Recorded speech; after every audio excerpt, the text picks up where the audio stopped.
Hi, I'm Lowery Sims, and I'm a curator here at the Museum of Arts and Design in New York City.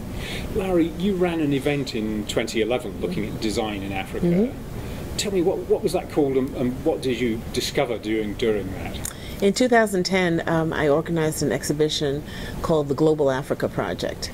It started from a mandate from the museum's director when I first arrived in 2007 to do something on Africa. And what I wanted to do was to sort of examine, African creativity from the point of view of design, craft, and art, because that's what we do. We like to look at how those media are converging rather than treat them as sort of silo entities. Yeah. And it was a very interesting, journey because there really weren't that many resources at the time. We relied on colleagues, we relied on some of the designers that we initially contacted. And then as we gathered material, we had to sort of figure out how this all fit together and what did it mean. And fortunately, we happened upon an article published in the Design magazine, which came out of South Africa. And they had an article called 12 Thought Makers, and it was interviews with different people from education, government, and actual designers themselves talking about the situation of design in Africa. And it was a gold mine of information about the challenges that were faced in Africa and also the kinds of ambitions that these artists, designers, and craftsmen had, and also their commitment to their communities. So from this, we were able to sort of come up with a series of categories that sort of provided give a shape to the exhibition. Exactly. And looking back, what did you think the most interesting pieces of that exhibition were from your own point of view? I think from my own point of view, I think the notion of sourcing materials locally was, I think, the most expansive, and I think it's one that's continued to involve my research, for different exhibitions here at MAD, because I think that it really spoke to what the actual state of the international and global exchange of materials was. What were the implications in terms of money, in terms of customs, in terms of, all these kinds of different, blockages of, that sort of really regulate the movement of materials. And so for people to sort of like look right there in their own backyard to sort of find materials, I thought was fascinating.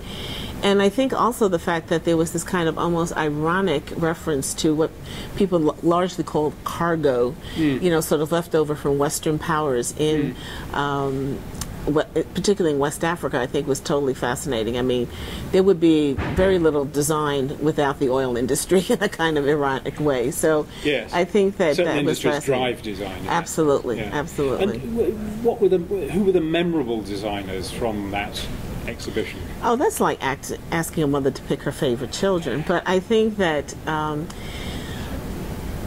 without a doubt, I would sort of say people like B.B. Sek, because, and I was interested in B.B. not only because of his total, design career, but also the fact that the specific project that we showed at MAD represented a kind of coalition of issues around women in business and also how the creative sector dealt with sustainability in communities. So he was doing the taboo stools, which came from plastic that was processed by a small women's cooperative outside of Dakar, but actually made in a factory owned by a woman in Dakar. And that was like pretty cool.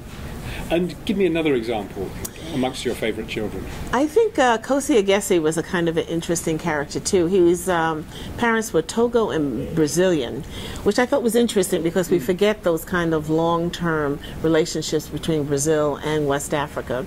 And he worked mostly in France, and he worked for a variety of high-end luxury lines such as Cartier, Saint Laurent, and things like that, and sort of really produced work that you wouldn't have called African in any way, but was very much driven by his experiences of Africa. And how do you think design is going to develop in Africa?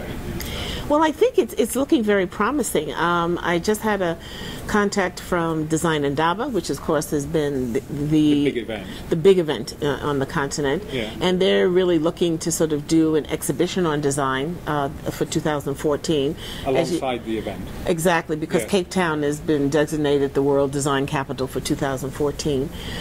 In Johannesburg, a young colleague of mine, Aaron Cohen, who just barely graduated from Columbia University, is now the head of a new design Museum of African Design there. And this is in the Mabanang project. Yes, exactly.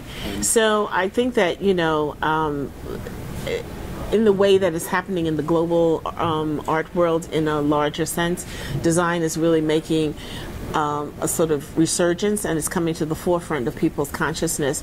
And I think that, particularly in Africa, people are really looking how design not only is creating luxury items, but also can serve the needs of sort of regular populations, architects, there's so many people involved in urban renewal and sort of really providing housing for all the inhabitants of these kind of makeshift cities all over Africa. If you were standing in front of, a young African or maybe even a president, what would you say about design in terms of why it's important to Africa? Well, I think design is important to Africa the way that many creative sectors are important to Africa. One of the things, I'm not an economist, I say to people I'm just a dumb art historian, but I was really struck by the fact that from the Western point of view, our models for Africa sort of vacillate between investment and aid. And what you find with design, art, and craft is an entrepreneurial spirit that sort of provides what the Peruvian economist Hernando Soto called the third path. And I've been to many conferences where we have talked about the fact that there are very few countries in the world, including the United States, I have to say, that really significantly factor in the impact of the creative industry and the gross national product. And it's billions of dollars a year.